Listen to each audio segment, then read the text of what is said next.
dynamic and innovative corporate leader with a proven track record of successful establishing results-driven companies. Mark Prather has had 40 years of experience.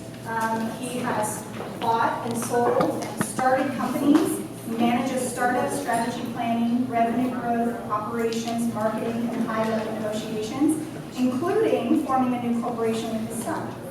Mark recognizes that there was a demand for a company with a unique business system that offered both real estate and financing services to clients. He's actually authored 2 books, and I believe this is the third that you will be passing out. If people have good questions, we'll be passing those out. And in April 2017, Mark launched the Mark One Wealth Academy.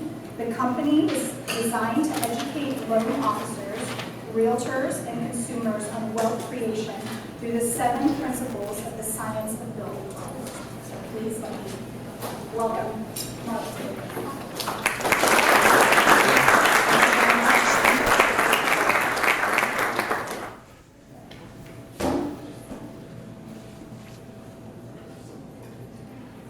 I have the greatest meme joke ever that you guys aren't going to see, so I'm going to have to come up with a new joke. So let me tell you a quick story.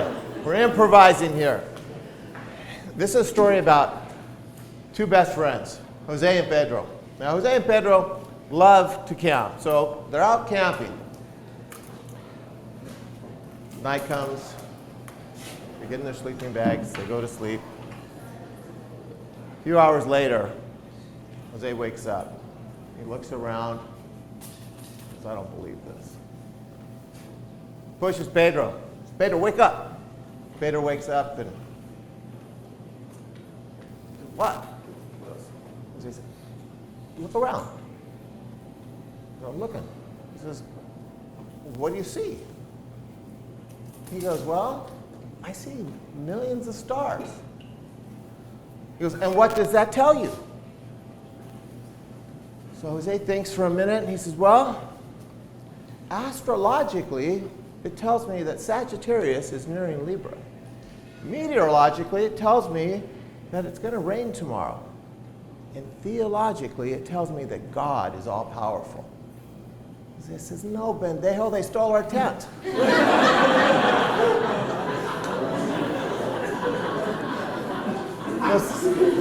Some of us are smarter than we think, right? All right, the 2 most important questions in life. And by the way, I want to tell you, I'm super excited to be here. So I'm going to warn Christine, I'm very excited to be here. When I get excited, I run over. All right? So, yeah, put me on the timer and raise a hand when I'm halfway done, all right? Okay, so I stay on track. So, because, I just want to respect everyone's time. But tell you, I'm super excited to be here. This opportunity, I'm going to share with you the most powerful and compelling things I've learned in my life. And I hope that you'll be able to connect with them. First, the 2 most important questions in life. Number 1, does God exist? Now, if God exists, then everything we do matters. But if God doesn't exist, then nothing we do matters. Does that make sense? Number 2, what is possible for your life? My family, we went to church once when I was about 14 or 15, and that was because it was financially beneficial to my father that we went to church with this particular family. We didn't have any religion in our house. I didn't start going to church until a cute girl, when I was a senior in high school, asked me to go. When I graduated from high school is when I started asking the question, does God exist?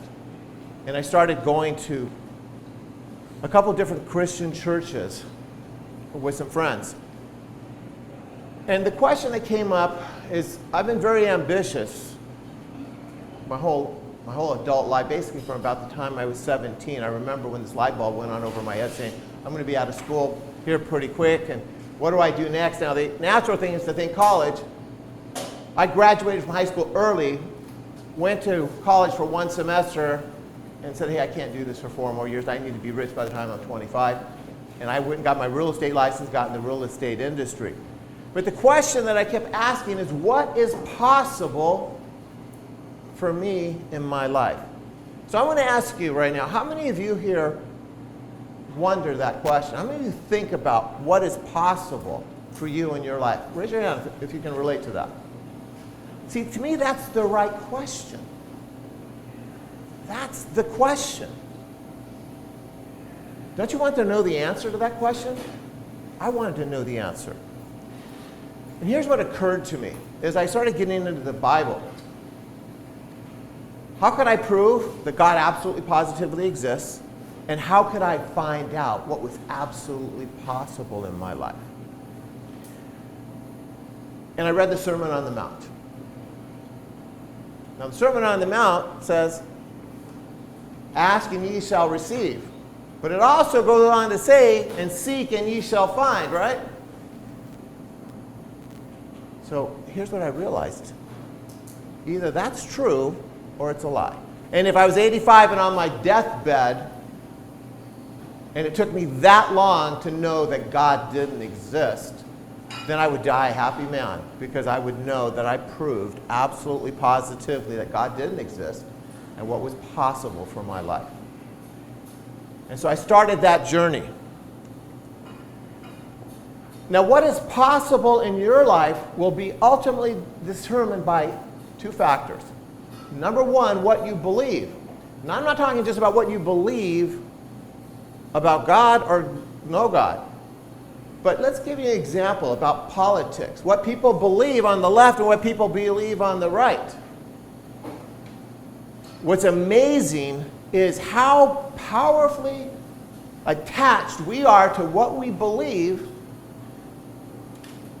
and when very often what we believe is tied to so little information. When you think about what percentage of all of man's knowledge do you currently have in your brain? Of all the knowledge of the world that's ever been and that exists, what percentage do you believe you have in your mind? I would guess it's a small percentage. And yet, your beliefs about all kinds of things, politics and many other things, are so deeply ingrained that you are immovable. And number 2 is the strength of your faith. Now, the book I wrote, Why the Rich Stay Rich and the Poor Stay Poor, I titled it that because here's what I've learned. I come from a family of no education and no income to speak of. My father dropped out of school in 7th grade. My mother dropped out of school in high school. The dream in our family, I have 14 aunts and uncles, and not one had a high school diploma. My father was the only one that could read and write. When I look at that environment, trying to grow up in that environment, what I learned is how many of the people gave up before they got started because they didn't believe they could advance their life. Do you know statistics show that 90% of the people never change their life circumstance? Poor stay poor, middle class stay middle class, rich stay rich. All for the same reason, what they believe. What we believe limits our lives, and it limits our faith. So I want to talk about what you believe about work. What you guys are doing with this Young Capital Defense, to me, is so desperately needed. I'm going to share with you some pretty incredible statistics, but first I want to talk about what do you believe about work. Now, number one, do you believe when you go to work that that is a job that you have to have because you need that job and that job pays the bills? That's kind of the first level. What percentage of people you think are in that place? They only have that job for one reason. They need it financially. How many of you think it's more than half the people? Yeah, I would bet it's 80, 90%. But if you have that mindset and that belief that I only have this job because I have to. Now the next level is, what does it mean to serve? When you get up and go to work, do you get up and go to work with the idea that I'm going to serve people? And that serving is a great thing?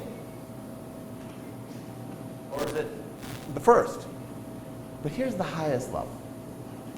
The highest level is what it means to sacrifice. Now, the definition of sacrificing is being willing to give something of yourself, that something you want, but you're willing to sacrifice that and give that up for another. Now, when you go to work, do you have a belief system that you're willing to sacrifice for others? Whether that's part of your team in the company, whether that's customers,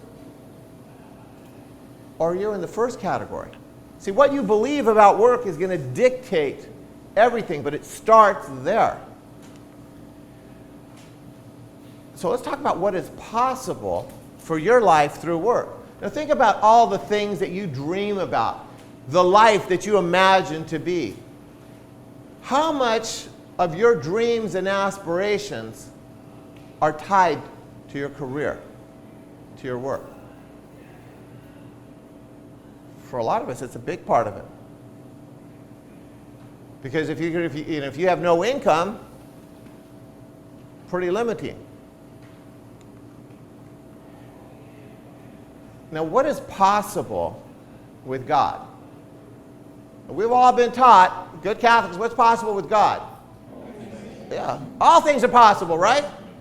Here's my point. When I ask what's possible with your life through work, what's possible with your career, and then I ask what is possible with God, we all know that all things are possible with God. But if all things are possible with God, then doesn't it stand to reason that all things are possible with your career? But how many people really believe that? Most people don't believe that.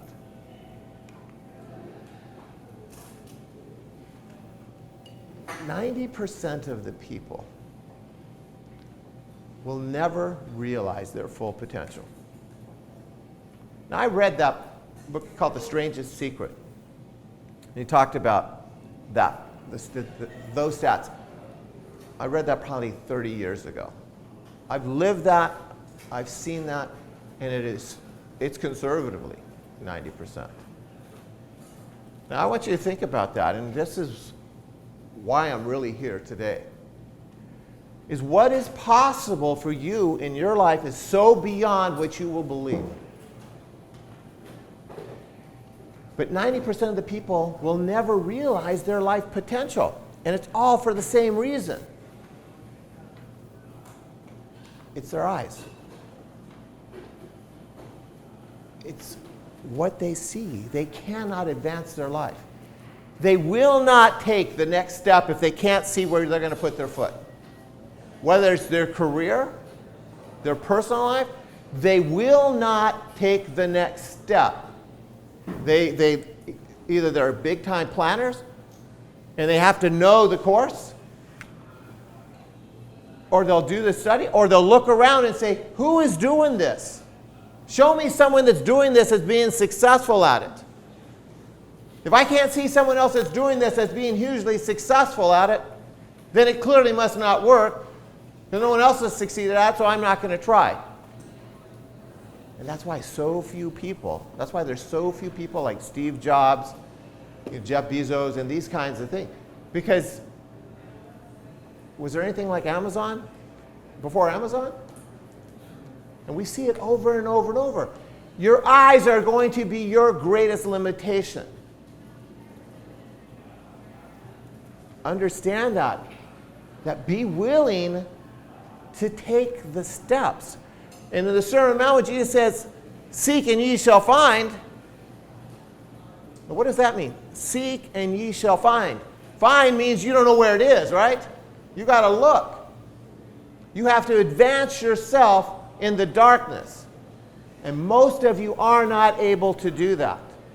Now, I hope you don't think I'm being harsh on you, but I'm being harsh on you.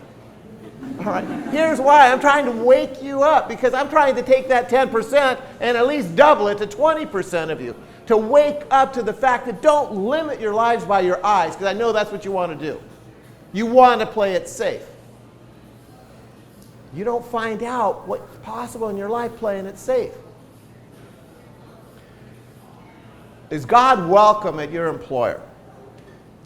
Now, how many of you here feel that God is welcome in your at your place of business? Raise your hand. I want to just get a pulse on this. So if you were to do like a prayer breakfast, if you were to go to your employer and say, hey, I'd like to send out an email to everybody and have a prayer breakfast meeting, you could do that, right? I mean, when you walk in my office, the first thing you see is a big picture of Jesus on the wall. We do prayer breakfasts on Friday mornings.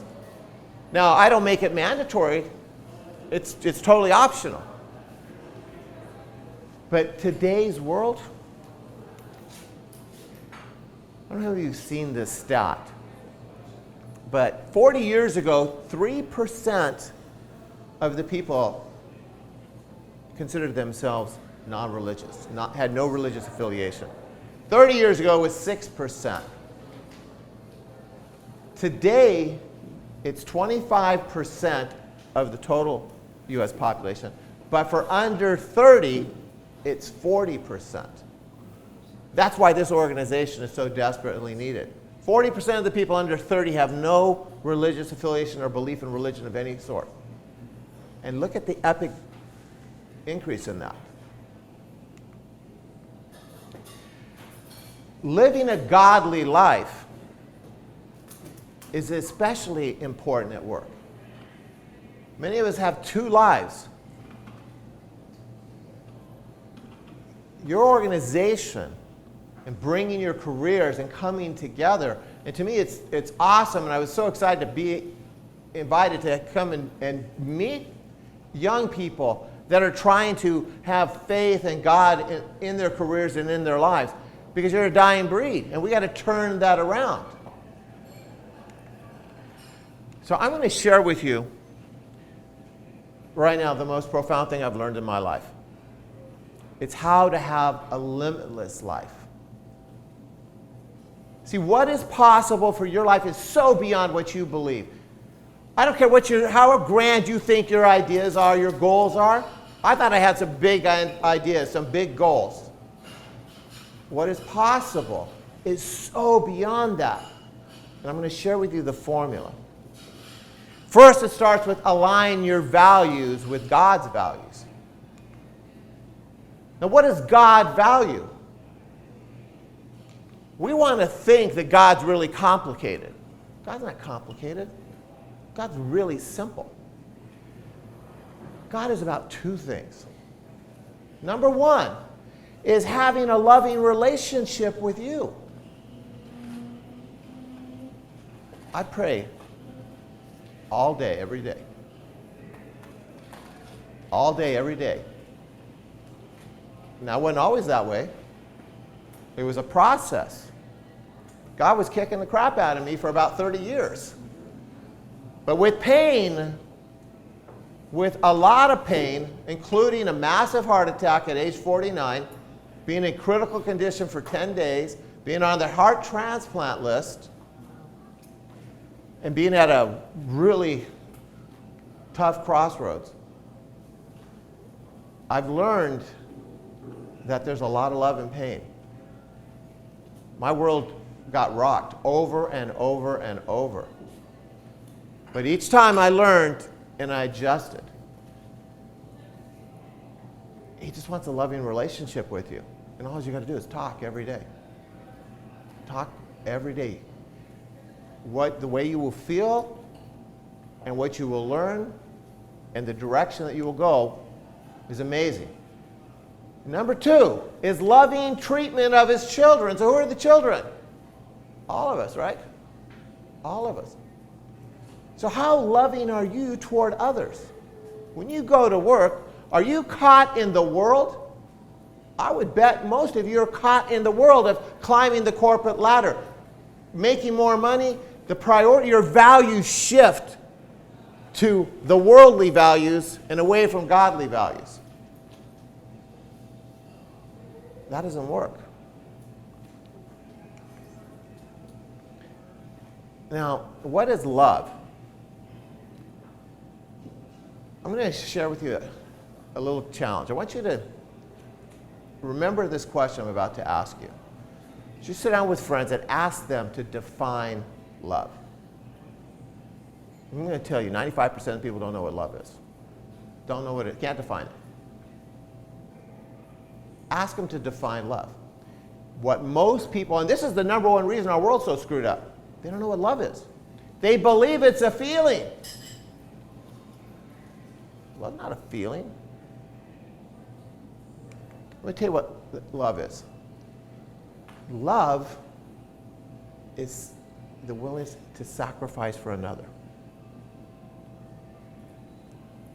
You know, all of us have been in relationships, you know, whether it could be a family, a friend, it could be, you know, a more romantic relationship where you're in a relationship and there is someone saying, I love you, but their actions don't mirror that, right? If someone's not willing to do anything for you, do they love you? Love is to sacrifice. And that's the key, is what are you willing to sacrifice? When you go to work, do you go with a mindset of you're willing to sacrifice of yourself for the people around you, for the customers that you work with? Do you make it about them and elevating their lives? Or is it about elevating your life?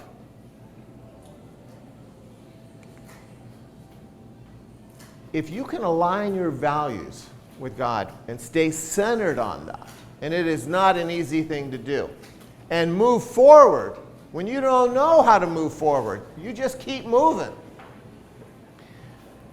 you'll end up in a place where I call it the Holy Spirit rocket ride.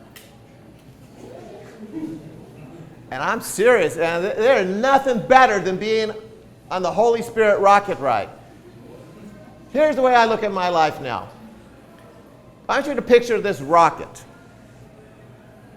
And there's a belt around it. And there's Mark holding on for dear life. And that rocket is just blasting. That is my life. And that rocket just says, Holy Spirit on the side. That is my life. Because here's what's happened to my life. Is through this transition of making it all about me to making it all about God, amazing things have happened over and over, and now I'm on a rocket ride like I've never imagined. We're at a place where we're helping thousands of people, that I see that growing into millions of people. It's awesome, and it's awesome to help people and change people's lives and get paid to do it. I mean, it doesn't get better than that, right? This Holy Spirit rocket ride, though, here's what it's about. And here's the phenomenal life opportunity that every one of you have, is to be a conduit for God's love and God's power. See, the idea of being a conduit for the most powerful force in the universe, you can be that conduit. Where you have the most powerful force in the universe that has to pass through you and impacts people around you. And it keeps impacting, and it keeps growing and growing. I mean, I don't know about you, but the idea of being the conduit for the most powerful force in the universe is pretty exciting to me. That's what the Holy Spirit rocket ride is about. But here's the challenge to make that a reality, is you have to sacrifice. You have to be willing to sacrifice of yourself. And you have to be willing to stay in God's lane. Now here's what I call God's lane. Here's the way I look at it. You know, when you're on the freeway, you're driving down the freeway, you're in your lane, right? Now, we have a little wiggle room in our lane, right? We can move over a little bit to the left, we can move over a little bit to the right, but we don't have a lot of wiggle room, right? Well, that's the way God rolls. He's got a lane. And that lane is about one thing. It's about love, and love's about sacrifice. But you got to stay in that lane. But see, what does sacrifice mean? Does sacrifice mean to receive? No. It means to give of yourself. And as you sacrifice and you stay in this mode of giving unconditionally to people, where you're giving your love and you're sacrificing unconditionally, that's God's lane. You get into that, and then you will tap into that conduit of that kind of power. And what will start to happen in your life is so beyond what you ever imagined. Now, can I get someone to help me pass out these cards? Okay. These are cards, they're my faith cards. And I'm going to wrap up with this. Here's what the faith cards are about. I've turned the word faith into an acronym. The first letter is F. Here's what F represents, is focus. Now, our lives will move in the direction of what we think about. Like gravity, you will move in the direction of what you think about all day. So I want you to take an inventory of where are your thoughts all day.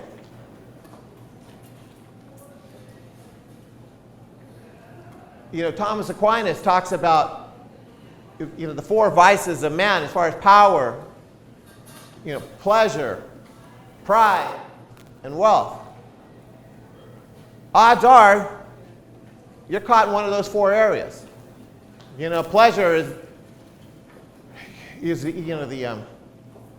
sex and porn and all that stuff. You know, the pride is just, you know, status. The power, you know, or just chasing the money. That was really my big vice, was chasing the money. But focus, get your focus. This is why I've learned that staying in prayer all day, every day is key. Because I'm going to tell you the simple truth. Without it, you're going to go out of your lane. You're going to leave God's lane if you don't stay in prayer. We're just not strong enough.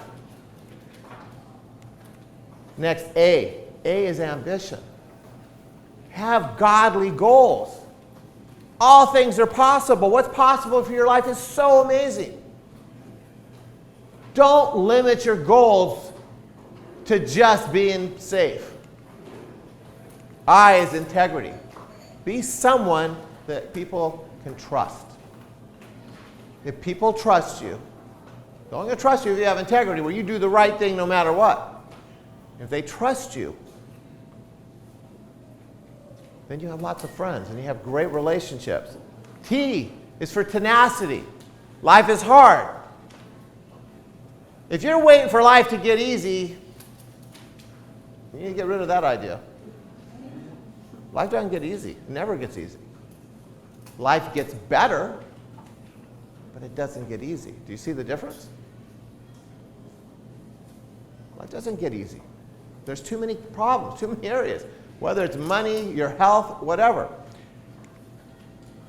And lastly is humility. H is for humility. Is be humble. You know, our journey, our purpose, this is not about us. Give the glory to who deserves the glory. You know, every day I've become more and more aware of God's amazing depth of love. I'm going to tell you a couple of little things that occurred to me recently that that I took for granted my whole life. One is roses and flowers. You know, my wife and I planted these roses. We have a statue in our backyard of Mary, and we planted these rose bushes behind a couple years ago, and they gradually grew, and now they're up there. And then this spring, and they were just spectacular. And as I was looking at the beauty of these roses, I was just thinking, wow, they were like so beautiful. They were huge roses, smelled great, and they were beautiful. And then I asked the question, what is the purpose of a rose and its beauty? Why? Well, to me, there's only one logical reason of creating something of that level of beauty. Is that someone expressing their love for you? You know, and I'll give you another simple example, is just your taste buds. Do you need to have taste buds? You don't need to have taste buds. Why do you have taste buds? Why do things taste so good? I started analyzing that. Why do things taste so good, right? Somebody wants you to be happy. Somebody wants you to enjoy your food. There's all kinds of little things like this where God said, look, I'm bringing all these things that make your life amazing. And you take them all for granted. We just do. But that card and faith, if you can stay in God's lane,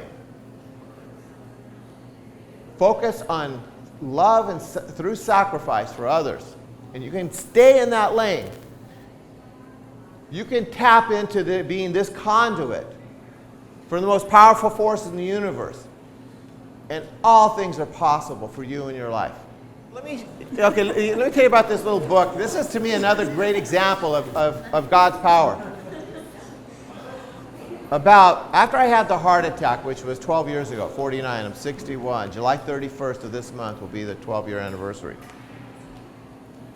I had that heart attack because I was so stressed out. I've been working a lot of hours since I was 18, chasing, I call it the human condition and more, no matter what car I got, the next one, I couldn't wait till the next one, and just more and more, and it led to being stressed out and the heart attack. A couple years after that, after that I was praying a lot, and then I said, I need to understand life. I need to understand God at a deeper level. And so I started praying for wisdom.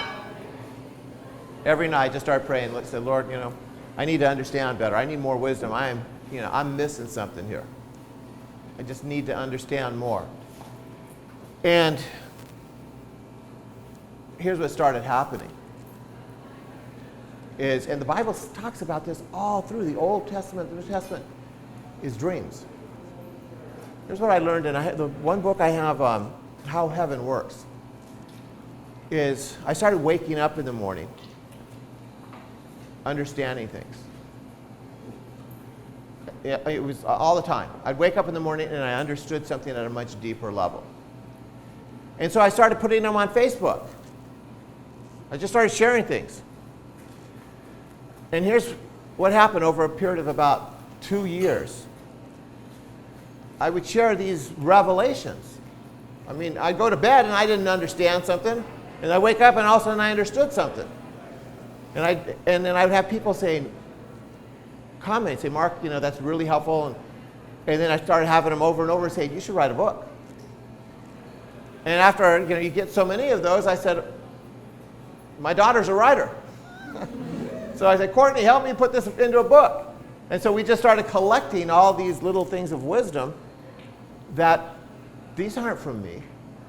That's the truth. These aren't from me. These are godly inspirations that I woke up and I just wrote them down and collected them.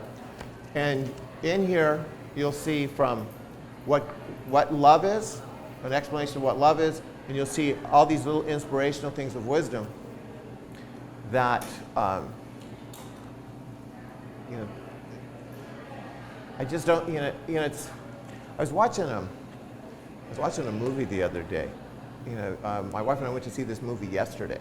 Has anybody heard of this new movie that's out yesterday? Okay. Well, here's what the movie yesterday is about. You know the Beatles song Yesterday? Okay. I watched it. Now I love the Beatles music, right? You know what I'm talking about? Okay. So I watched the trailer, to this, and it's this Indian guy, and he's playing. The guy's got a great voice, and the music. I think this is great, man. If nothing else, I'm going to love hearing the music. So we went to watch this movie, and here's what the movie's about: is the guy is a rock and roll player in a band, and his band's going nowhere, and he's finally throwing the towel in. And one night, he's riding home on his bike. Lights go out, bus hits him, and he's on the side of the road, and now he's in bad shape. He's in the hospital. He's unconscious for a few days. He wakes up. He comes out of the hospital after a week, and then he's sitting at he celebrated his birthday with his friends. His girlfriend gives him a guitar, and it's a new guitar he starts playing yesterday. And his friends sitting there go, after when he gets done, they go, that's an amazing song. When did you write that? He goes, what are you talking about? Paul McCartney wrote that. And they go, who's Paul McCartney? You know Paul McCartney, you know the Beatles. Who are the Beatles? So now he's kind of in this altered universe where the Beatles never existed.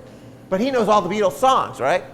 So he's playing the songs, but the point is he becomes this like mega rock star, right?